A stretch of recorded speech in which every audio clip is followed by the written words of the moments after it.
बोलिए श्री सद्गुरुदेव महाराज जी की जय। साचे दरबार की जय।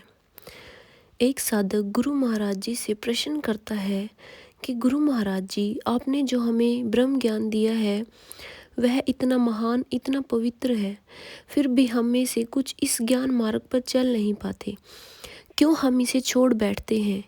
गुरु महाराज जी उसके प्रश्न का उत्तर देते हुए इसे समझाते हैं कि तिब्बत की एक घटना है। वहाँ बहुत बड़ा बौद्ध मठ है, उसमें अनेकों भिक्षु रहा करते थे। उस मठ से करीब 100 मील की दूरी पर एक गांव था। उस गांव के वासियों ने मिलकर अपने गांव में एक भव्य मंदिर का निर्माण किया। निर्माण कार्य पूरा होते ही उन्होंने उस प्रमुख बुद्ध मठ के अध्यक्ष को एक पत्र भेजा।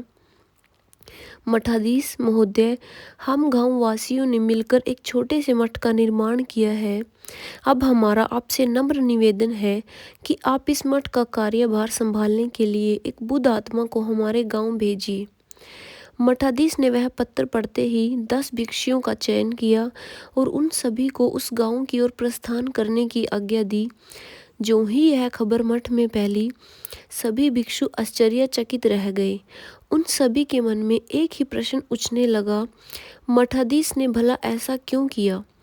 उस गांव के लोगों ने तो एक महात्मा की मांग की थी, पर वहां 10 भेज दिए।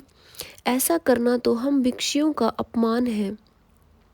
सभी ने एकजुट होकर यह प्रश्न मठाधीश के सामने रखा। मठाधीश ने उत्तर में केवल इतना कहा, आप सब धीरज रखिए, समय आने पर आपको अपने प्रश्न का उत्तर मिल जाएगा। उस समय यातायात के साधन तो हुआ नहीं करते थे, इसलिए 10 भिक्षु पद यात्रा करते ही उस गांव की ओर चल पड़े। रास्ते में एक व्यक्ति मिला, वह उन्हें देखते ही उनके चरणों में गिर पड़ा। रोते हुए बोला, मुझ पर कृपा कीजिए, केवल आप ही मेरी समस्या को सुलझा सकते हैं। एक भिक्षु ने पूछा, क्या हुआ, आप इतने व्याकुल क्यों हैं? अब तो सज्जन उसी भिक्षु के चरण पकड़ बोला, हे महात्मा, यूं तो ईश्वर की मुझ पर अपार कृपा है। मेरे पास धन धान्य की कोई कमी नहीं, हर भौतिक साधन है। मेरे पास भिक्षु जिज्ञासा बस उसकी तरफ देखते हुए, फिर आप इतने व्यथित क्यों हैं? सज्जन बोले, महात्मा, मेरी एक सुशील कन्या है, सौंदर्य व गुणों से संपन्न, परंतु उसने एक हाथ ठान लिया है। उसका कहना है कि वह शादी करेगी तो केवल किसी महात्मा या भिक्षु से। जब मैंने आपको देखा तो मुझे लगा कि आपसे अधिक योग्य वर मेरे कन्या के लिए कौन हो सकता है। इसलिए मेरी आपसे प्रार्थना है कि इस पिता की विनती स्वीकार करो, कृपया मेरी बेटी से विवाह कर लो। शादी के बाद मेरी सारी धन दौलत जायदाद आपकी होगी। इस प्रकार सज्जन ने उस भिक्षु को बहुत से प्रलोभन दिए और वह भिक्षु उसमें फंस गया। उसने अपने अन्य साथियों से कहा, मैं इस पिता की मांग को नहीं ठुकरा सकता, इसलिए मैं यहीं रुकता हूँ, आप सब आगे बढ़ जाइए। और वे फिर 9 भिक्षु आगे बढ़ गए।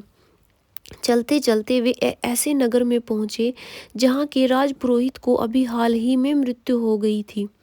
उस नगर के राजा को जब बौद्ध भिक्षु के आने की सूचना मिली तो वह तुरंत उनके पास पहुंचा।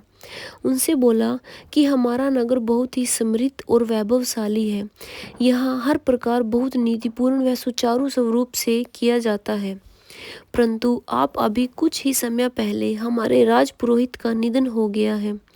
तब से हम एक कुशल राजपुरोहित की तलाश में हैं, और जब आपको देखा तो ऐसा लगा कि आपसे बेहतर राजपुरोहित भला कौन हो सकता है। आप में से कोई एक इस पद को स्वीकार कर हमारे राज्य को कृतज्ञ करें। एक भिक्षु को यह पद आकर्षित कर गया और उसने राजपुरोहित की गद्दी संभाल ली। बाकी के भिक्षु गंतव्य स्थान की ओर बढ़ चले। थोड़ा और आगे बढ़ने पर वे एक ऐसे क्षेत्र में पहुंचे जहां के लोग ईश्वर के विषय में अबोध थे। एक भिक्षु ने कहा कि मैं यहीं रहकर इन लोगों को उपदेश दूंगा, ईश्वर के विषय में ज्ञान दूंगा, और वह वहीं रुक गया। इस प्रकार होते होते अंत में सिर्फ एक ही रह गया और वह ही उस गांव के मठ तक पहुंचा। उसके पहुंचने पर ग्रामवासी मठाधीश को दोबारा एक पत्र में बोले, आपको कोटि कोटि धन्यवाद, आपके द्वारा भेजा गया एक भिक्षु हमारे मठ सकुल पहुंच गया है। बस तभी से तिब्बत में यह कहावत प्रसिद्ध हो गई है कि 10 चलते हैं तो एक ही पहुंचता है। भगवान श्री कृष्ण ने गीता में भी यही कहा कि हजारों मनुष्य में से कोई मेरी प्राप्ति करने का यत्न करता है और उन यत्न करने वाले योगियों में से भी कोई एक मेरे तक पहुंच पाता है और मुझ तत्व में विलीन होता है। ऐसा इसलिए है क्योंकि यह मार्ग इतना सहज नहीं है। यह मार्ग ऐसा है यानी चाकू की धार के समान। इस पर चलना होता है जैसे कि हम खंडे की धार पर चल रहे हैं। इसलिए बहुत सतर्क होकर चलने की आवश्यकता है। जरा सी सावधानी, बहुत बड़ी असावधानी, बहुत बड़ी हानि हमें पहुंचा सकती है। जैसे कि ऊंचे पहाड़ पर चढ़ना हो तो संकरी पगडंडियों से होकर गुजरना पड़ता है और यदि पैर भी फिसल जाए तो सीधा नीचे खाई में जाकर गिरेंगे। ठीक ऐसे ही इस यात्रा में भी कदम कदम पर संघर्ष है। इनमें हमें हर पल अपने विकारों से शुद्ध करना है, युद्ध करना है, अपने व्यसनों से और कुविचारों से लड़ना है। ब्रह्म शत्रुओं को पराजित करना है। फिर भी इतना आसान नहीं है मन के विकारों पर विजय पाना।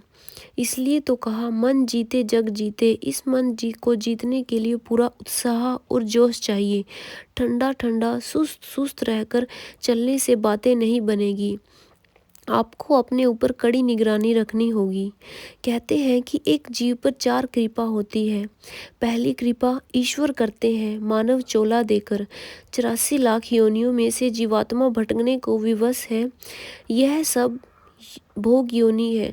जब ईश्वर कृपा करते हैं तो जीव को मानव तन मिलता है। यही एक ऐसा चोला है जिसमें कर्म करने की स्वतंत्रता है। मानव ज्ञान मार्ग पर चलकर स्वयं को आवागमन से मुक्त कर सकता है। दूसरी कृपा मानव पर करते हैं संत महापुरुष।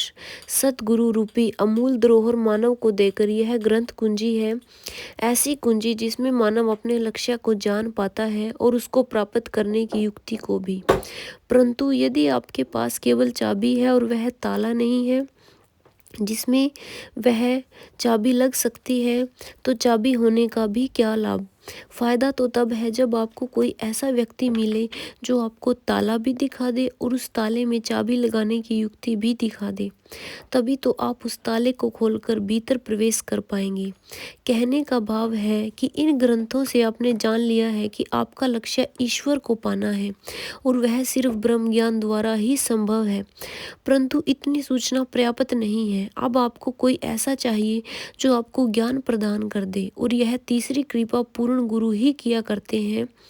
अब आप देखेंगे कि पहली कृपा ईश्वर ने मानव तन देकर, दूसरी कृपा महापुरुषों ने सदग्रंथ देकर, तीसरी कृपा सतगुरु ने ब्रह्म ज्ञान देकर, लेकिन चौथी कृपा आपको स्वयं आपके अपने ऊपर करनी होगी और यह होगी इस ज्ञान मार्ग पर कटिबद्ध से चलने की।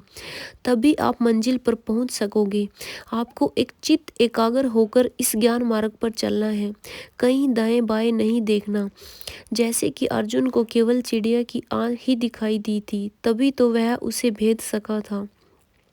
ठीक ऐसे ही हमें भी केवल अपने लक्ष्य की तरफ देखना है। किसी ने कहा है कि ज्ञान मार्ग पर ऐसे चलो कि घोड़े की जैसे घोड़े की दोनों आंखें दाएं बाएं एक पट्टा बंधा होता है ताकि उसे केवल सीधा दिखाई दे। ऐसे ही आप भी सीधा एक लक्ष्य की तरफ आगे बढ़ो। आसपास वाले ज्ञान मार्ग पर संशय कर रहे हैं, फिसल रहे हैं, कुरीतियों में उलझ रहे हैं, तो आपको उनकी तरफ नहीं देखना, उनका संग नहीं करना। प्रत्येक व्यक्ति के अपने कर्म संस्कार हैं। इन संस्कारों के कारण ही उनकी अपनी एक मति है। उनकी मति से प्रभावित नहीं होना। यहाँ आपके धैर्य की और विश्वास की और श्रद्धा की परीक्षा होती है। आपको उसमें उत्तीर्ण होना है। पूर्ण श्रद्धा से एकाग्र होकर अपने पथ पर आगे बढ़ना है। बोलिए श्री सद्गुरुदेव महाराज जी की जय। साचे दरबार की जय।